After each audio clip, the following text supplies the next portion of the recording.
everyone. Today we will study chapter 5 complex numbers.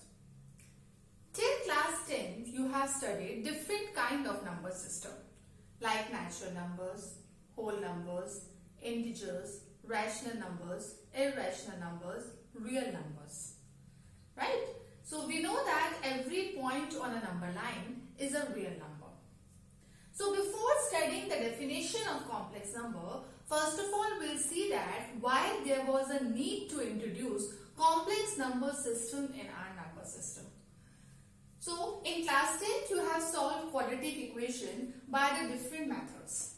So let's take a standard form of quadratic equation. Let ax square plus bx plus c equals to 0. Let the root of the equations are alpha and beta. Right? So we have done how to solve this by the quadratic formula. We have x equals to minus b. The roots of the equations are given by minus b plus minus square root of b square minus 4ac upon 2a, where d equals to b square minus 4ac, where discriminant equals to what? B square minus 4ac, that we have done in class 10. So we have seen there that if discriminant greater than 0, then the roots of the equation are real and distinct. If discriminant is equals to 0, then the roots are real and equal.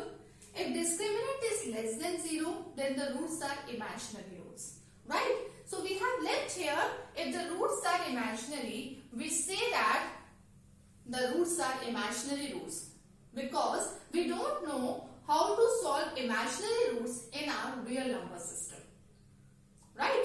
So we don't know how to find the square root of negative number in our real number system. For example, let x square plus 9 equals to 0. So here x square is equals to minus 9. So it means x equals to square root of minus 9. So we don't know how to solve this because we don't know how to find the square root of negative numbers.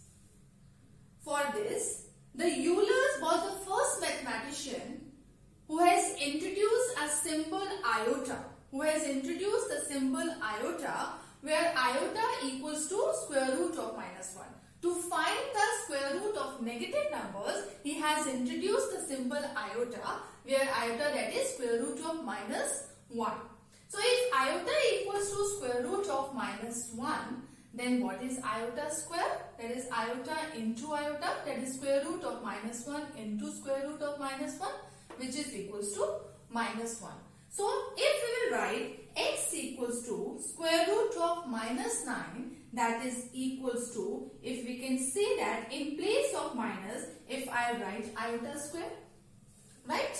So it means x equals to plus minus 3 iota. So now we can solve this also, right? So in our real number system, we don't know how to find out the square root of negative number. So that's why there was a need to introduce the complex number system by introducing a symbol iota, where iota is square root of minus 1. That is the imaginary roots, we can say that. So x equals to square root of 9 iota square, then x equals to plus minus 3 iota. It's right.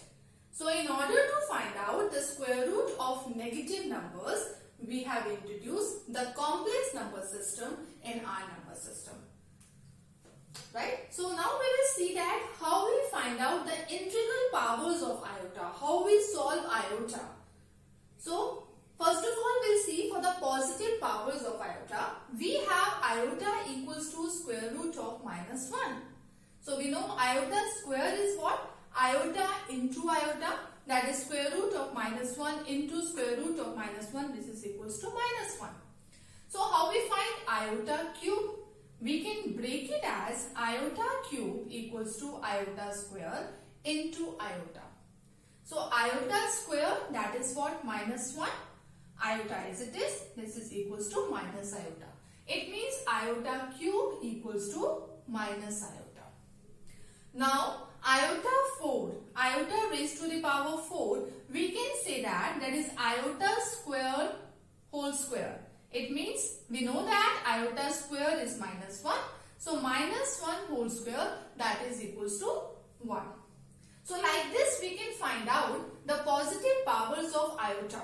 But what is iota raised to the power n if n is greater than 4? It means after this, if we have to find out iota 5, iota 6, iota 19, iota 25, any positive power of iota, then how can we find out? What we do, we divide n, whatever the power of iota, we'll divide that power by 4, right? What we do, whatever the power, suppose n, we divide this n by 4. Suppose here the quotient is m and the remainder comes r. Then by the division algorithm, we can say that n equals to, dividend equals to, divisor into quotient 4m plus remainder 4m plus r. It means iota raised to the power n, that is iota 4m plus r, right? So we can write it as iota 4m into iota r. So we know that this is the power of 4, right? And this we know that this is 1. Iota 4 equals to 1, that we know that. So this is 1. So 1 into iota r. So iota raised to the power n equals to iota raised to the power r. Is it clear? So what we have seen here, that whatever the remainder coming, so iota raised to the power n equals to iota raised to the power r. Whatever the remainder here, we will find out the power of that. In case if n is greater than 4. Up to here, iota, iota square, iota cube, iota 4, these values we have to learn. Right? So we know, we can easily learn. In place of learn, we can find out that if we know that iota equals to square root of minus 1, then we can easily find out iota square, iota cube and iota 4. But beyond that, what we will do, we'll divide whatever the power of n, we'll divide by 4, and whatever remainder comes. So it means iota n equals to iota raised to the power remainder. Whatever the remainder comes, that we will find out. Clear? So let's take one example. Suppose we have to find out iota raised to the power 19. So iota 19, it means what we have to do? We have to do 19 divided by 4. It means quotient is what? 4 and remainder is what? 3. So it means iota raised to the power 19 is what? Iota raised to the power 4 into 4. 4m, that is 4 into 4 into iota cube. Whatever the remainder, iota cube. We know that whatever the power of iota 4, that will come 1 into iota cube. So iota cube, we know that iota cube is minus iota. It means iota raised to the power 19 is minus iota. It's right. Now suppose we have to find iota raised to the power 135. So iota raised to the power 135, what we do? We divide 135 by 4, right? So here the quotient is coming 33. So we'll write iota 4 raised to the power 33 into remainder, again it's coming 3. So into iota cube. It means what? This is the power with 4. So that becomes 1. So iota raised to the power 135 equals to iota cube. So iota cube, we know that it's minus iota. It means iota raised to the power 135 comes minus iota. It's right. One more example take. Iota raised to the power 49. So it means what? That is iota 4 raised to the power 12 into iota. Again it's the power of 4. It means this becomes 1. So what is left? Iota only. So iota raised to the power 49 equals to iota. Like this, we can find out any power of iota. Any positive power of iota, we can find out like this. I hope it's clear to you. So now let's come to how we find the negative integral powers of iota. So now we will do for the negative powers. If the negative power of iota is there, then how we will find out? It's the same way. So let's see.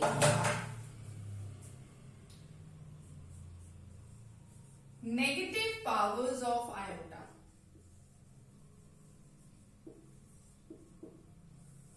Right? First of all, we'll take iota raised to the power minus 1. It means what? We will write iota raised to the power minus 1 as 1 upon iota. So it means how we solve it? If I multiply with iota in numerator and denominator both, we will have iota upon iota square. So that is equals to iota upon minus 1. So this becomes minus iota. So iota raised to the power minus 1 equals to minus iota. Now iota raised to the power minus 2. That is what? 1 upon iota raised to the power 2. So that is what? We know that iota square is minus 1. That is 1 upon minus 1, which is equals to minus 1. Now next is iota raised to the power minus 3. So we will write 1 upon iota raised to the power 3. So that is equals to what? We will multiply numerator and denominator with iota. It becomes iota upon iota raised to the power 4. So that is equals to iota upon 1, which is equals to iota. Now iota raised to the power minus 4. So that is equals to 1 upon iota 4. And we know that iota 4 is 1. So that is 1 upon 1, which is equals to 1. So like this we can find out for the negative powers of iota. But if n greater than 4, then iota raised to the power minus n is what? If n is greater than 4, then iota raised to the power minus n, that is equals to 1 upon iota n. And we know that iota n equals to iota r. So that is equals to 1 upon iota r. Right? So again we have to divide this n by 4. Whatever remainder comes, as we have done in the positive powers of iota, we will do in the same way, that 1 upon iota n equals to 1 upon iota r. It's clear? So let's take one example. Suppose we have to find out iota raised to the power minus 999. So how we'll write it as? That is 1 upon iota 999. So what we do? We divide 999 by 4. Divide it. What you have? 4 4s are 16. 39. 4 9s are 36. Remainder comes 3. So it means it's coming 1 upon iota, whatever the remainder, iota r, just we have to write down 1 upon iota n equals to 1 upon iota r, whatever the remainder comes. So here remainder is coming 3. So it means 1 upon iota 999 equals to 1 upon iota raised to the power 3. So what is 1 upon iota 3? That is equals to iota. So iota 9 minus 999 equals to iota. It's right. So let's take one more example. Suppose we have to find for iota raised to the power minus 39 I am taking now. So that will come 1 upon iota raised to the power 39. So divide 39 by 4 and check what remainder coming. So when we divide 39 by 4, then remainder is coming 3 here. So again it's 1 upon iota 3, which is equals to iota only. It's right. So I hope it's clear what is iota and how we will find the various integral powers of iota. It's right. To the square root of the negative real number is an what? Imaginary quantity. So that is what? Iota. The square root of negative real number. So what are the imaginary quantity we have used? Till class 10 we have said that imaginary roots. Now we will discuss that what are the imaginary quantities here. So that's why there is a need to introduce complex number system to solve the imaginary quantities. It's right. Now come to the definition of the complex number. So, may I rub it?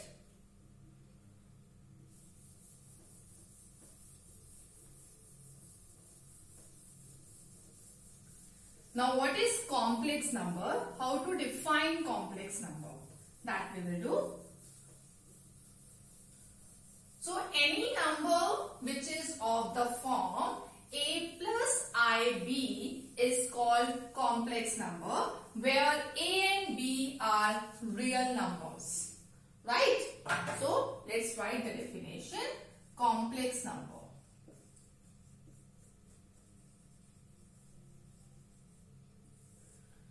So, any number which is of the form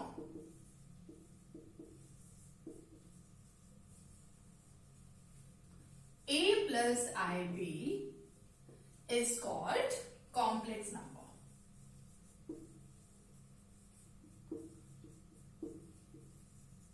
Where a and b are real numbers. Generally, we denote complex number by z. We write complex number as z equals to, that is a plus iota b. Right? Where a and b are real numbers. Clear? Now, here a is called the real part of complex number. And because of this iota, this is what? Imaginary part. So this is imaginary part. Here b is what? That is imaginary part. We denote real part, that is r, e, z. And we denote the imaginary part as imaginary z. It's right? So I hope it's clear what is a complex number. Any number which is of the form a plus iota b is called a complex number. We write generally as z equals to a plus iota b. So where a and b are any real number. So we write this a as a real part. We denote it as rez, real part of z. And this b as the imaginary part because of this iota. It is an imaginary value. So imaginary part. So we can write it as imaginary z. For example, suppose z equals to 3 plus 4 iota. Right? So what is real part of z? What is real part of z? That is 3. And what is imaginary part of z? That is what? 4. It's right. So like this we'll find the real part and imaginary part. Let's take one more example, the second example. Suppose I am taking z equals to 7 minus 6 iota. So what is the real part of z here? The real part of z is 7. And what is imaginary part of z? Imaginary part, what's the value with iota? That is minus 6. So imaginary part is minus 6. It's right. So like this we'll find the real part and imaginary part of any complex number. It's clear? Now come to equality of complex number. When we say that the two complex numbers are equal.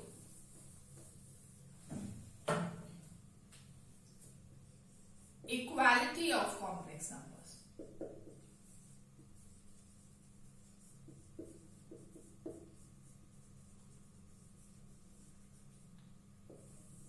Right? So let z1 equals to a plus iota b and z2 equals to c plus iota d are the two real numbers, two complex numbers. When we say that z1 equals to z2, when we say that z1 equals to z2, if z1 equals to z2, if the real part of z1 equals to real part of z2 and imaginary part of Z1 equals to imaginary part of Z2. So two complex numbers are equal if their real parts are equal and if their imaginary parts are equal. It's clear?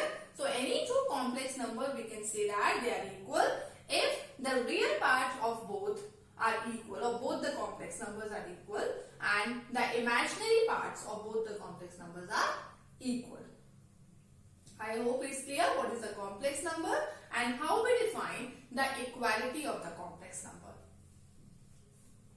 Now, so today what we have studied why there was a need to introduce a complex number system, why we have introduced complex number system in our number system, and what are the various integral powers of iota, how we will solve it, how to define complex number, and when we say that two complex numbers are equal.